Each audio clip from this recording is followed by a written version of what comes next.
कांग्रेस के general secretary Jairam Ramesh 4 दिसंबर की सुबह को एक ट्वीट करते हैं। 3 राज्यों में मिली हुई हार से दुखी तो हैं, लेकिन नाउम्मीद नहीं हुए हैं। और इसके बाद वो एक चुनाव की गणित समझाने की कोशिश करते हैं। कांग्रेस और बीजेपी का वोट प्रतिशत दिखाते हैं और इसके बाद बताते हैं कि उनकी पार्टी बीजेपी से बहुत पीछे नहीं है। देखिए, यहाँ पर इस चीज को हम कह सकते हैं कि कांग्रेस खुद को सांत्वना दे रही है, क्योंकि इन 3 राज्यों में मिलाकर कांग्रेस को बीजेपी की आधी सीटें भी नसीब नहीं हुई हैं। देखिए, 3 दिसंबर को जब इन 4 राज्यों के चुनावों का परिणाम आता है तो ये कांग्रेस के लिए एक बहुत बड़ा सेटबैक था। और इन चुनावों के बाद पब्लिक में ये धारणा बनने लगी है कि उत्तर भारत से कांग्रेस लगभग साफ हो चुकी है। इसके साथ ही आम आदमी पार्टी ने खुद को उत्तर भारत की सबसे बड़ी विपक्षी पार्टी होने का दर्जा भी दे दिया।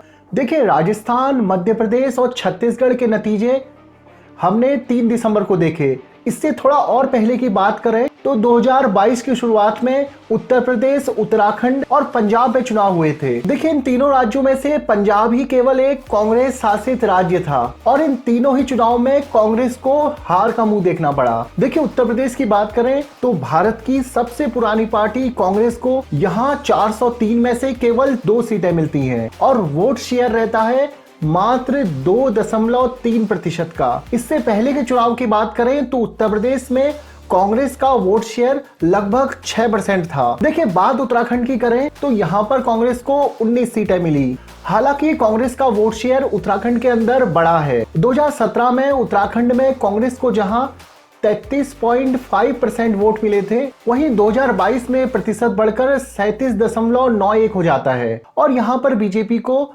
कांग्रेस से लगभग 6% ज्यादा वोट मिलते हैं। देखिए, 2022 के चुनाव में पंजाब में सबसे ज्यादा कांग्रेस को लॉस होता है। यहां पर कांग्रेस की सरकार होने के बावजूद कुल 117 सीटों में से कांग्रेस को केवल 18 सीटें ही मिल पाती हैं और वोट शेयर भी गिरकर 38% से 23% पर आ जाता है। देखिए, अभी की चुनाव की बात करें तो राजस्थान, छत्तीसगढ़ और मध्य प्रदेश, इन तीनों में ही बीजेपी सरकार बनाने में सफल हो चुकी है और इसके साथ ही मध्य प्रदेश में भारतीय जनता पार्टी को प्रचंड बहुमत भी मिला है। देखिए, वोट शेयर की बात करें तो इस बार राजस्थान के अंदर कांग्रेस का वोट शेयर 39.5% रहा। वहीं राजस्थान के अंदर 2018 में 39.3% वोट शेयर था। देखिए, इसके बाद आते हैं मध्य प्रदेश में इस बार कांग्रेस का वोट शेयर 40.4% रहा।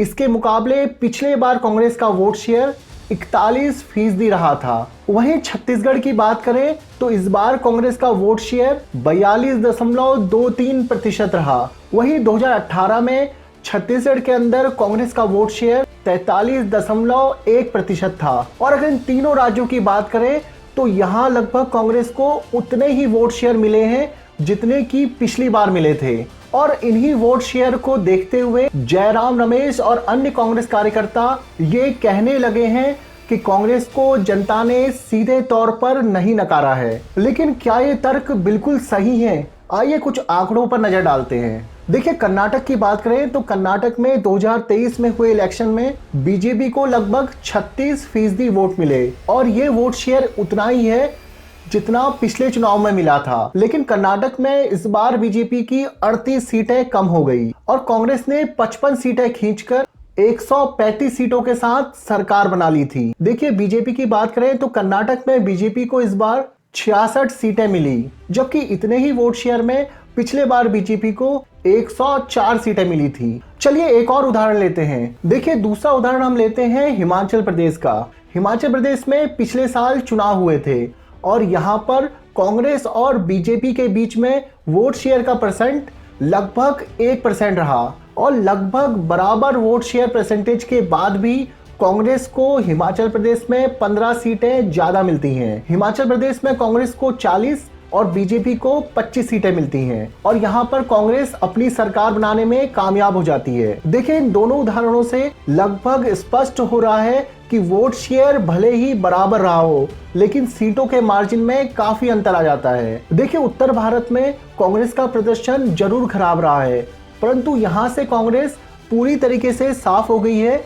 ये कहना गलत होगा, क्योंकि कांग्रेस को वोट मिले हैं। देखिए 2019 के लोकसभा चुनाव से पहले तक उत्तर भारत में कांग्रेस की 4 राज्यों में सरकार थी, वहीं अब उत्तर भारत में कांग्रेस की केवल 1 राज्य में सरकार रह गई है। चलिए देखते हैं आखिर राजस्थान, छत्तीसगढ़ और मध्य प्रदेश में कांग्रेस की हार की क्या क्या वजह रही है, और इस पे भी बात करेंगे कि आखिर बीजेपी को इन राज्यों में जीत कैसे मिली। देखिए सबसे पहले बात करते हैं राजस्थान की। यहाँ पर 199 विधानसभा सीटों पर चुनाव हुआ था, जहां पर भाजपा को 115 सीटें मिलती हैं और कांग्रेस को मिलती हैं 69 सीट्स। इसके बाद बात करते हैं यहां पर कांग्रेस और बीजेपी का वोट शेयर कितना रहा। देखिए भाजपा को 41.7% वोट मिले और वहीं कांग्रेस को 39.53% वोट मिले। देखिए राजस्थान के अंदर कांग्रेस की हार का सबसे बड़ा कारण रहा अशोक गहलोत और सचिन पायलट के बीच में मनमुटाव। देखिए राजस्थान के अंदर कांग्रेस वोटरों को ये नहीं समझा पाई कि आपको वोट किस तरफ करना है, क्योंकि यहाँ पर कांग्रेस खुद 2 गुटों में बंट चुकी थी और इसीलिए कई विधायकों को बेकार काम करने के बावजूद भी टिकट पकड़ा दिए जाते हैं। वहीं भाजपा की बात की जाए तो भाजपा में अलग अलग गुट नहीं थे, वहां केवल एक गुट दिखाई देता है और वो है प्रधानमंत्री नरेंद्र मोदी। देखिए राजस्थान के अंदर भाजपा एकजुट और फोकस्ड रही। इसके साथ ही भाजपा ने एकजुटता का भरपूर प्रचार किया। भाजपा के हर एक पोस्टर पे प्रधानमंत्री नरेंद्र मोदी, अमित शाह, नड्डा और वहां के स्थानीय नेताओं के साथ साथ हारने वाले नेता और जीतने वाले नेता सभी लोगों के चित्र एक साथ लगे हुए थे। देखिए इसके बाद बात करते हैं मध्य प्रदेश की। मध्य प्रदेश में भारतीय जनता पार्टी के पास आती हैं 165 सीटें, वहीं कांग्रेस के पास आती हैं 64 सीट्स। देखिए मध्य प्रदेश के अंदर भाजपा की जीत का सबसे बड़ा कारण था बीते कुछ ही महीनों में शिवराज सिंह चौहान का महिलाओं के बीच में जगह बनाना।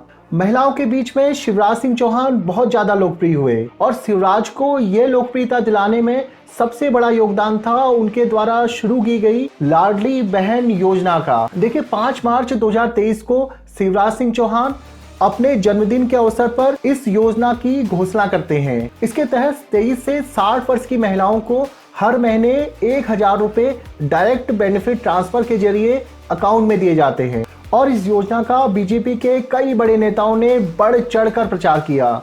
बीजेपी के बड़े नेता इस योजना को गेम चेंजर मानने लगे थे। देखिए इसके बाद शिवराज सिंह चौहान ने यहां तक कह दिया था कि अगर दोबारा उनकी सरकार आती है तो वो इस स्कीम में रकम को बढ़ाकर 3000 रुपया प्रति महीना कर देंगे। देखिए ये योजना कांग्रेस के लिए बहुत बड़ी चुनौती थी।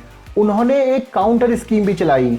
कांग्रेस ने ऐलान किया कि अगर कांग्रेस सत्ता में आती है तो नारी सम्मान योजना के तहत हर एक महिला को 1500 रुपए उसके अकाउंट में दिए जाएंगे। देखिए कांग्रेस ने ऐलान तो कर दिया, शायद महिलाओं को कांग्रेस की इस बात पर यकीन नहीं हो रहा था। इसके साथ ही मध्य प्रदेश में भाजपा के तमाम बड़े नेताओं ने एग्रेसिव प्रचार किया। देखिए कांग्रेस के खेमे से बहुत सारी गलतियां हुई। कमलनाथ पर यह ठप्पा लगा दिया गया कि वे केवल छिंदवाड़ा के नेता हैं। इसके साथ ही कमलनाथ बहुत सारे मौकों पर ग्राउंड से नदारद रहे। देखिए इसके बाद चलते हैं हम छत्तीसगढ़ के चुनाव में। छत्तीसगढ़ के अंदर भारतीय जनता पार्टी को लगभग 55 सीटें मिली हैं, वहीं कांग्रेस को 35 सीटें मिली। देखिए भाजपा की सफलता भी प्रमुख रूप से इस राज्य में महिलाओं पर टिकी रही। यहाँ पर भारतीय जनता पार्टी एक स्कीम लॉन्च करती है। स्कीम का नाम था महतारी वंदन योजना।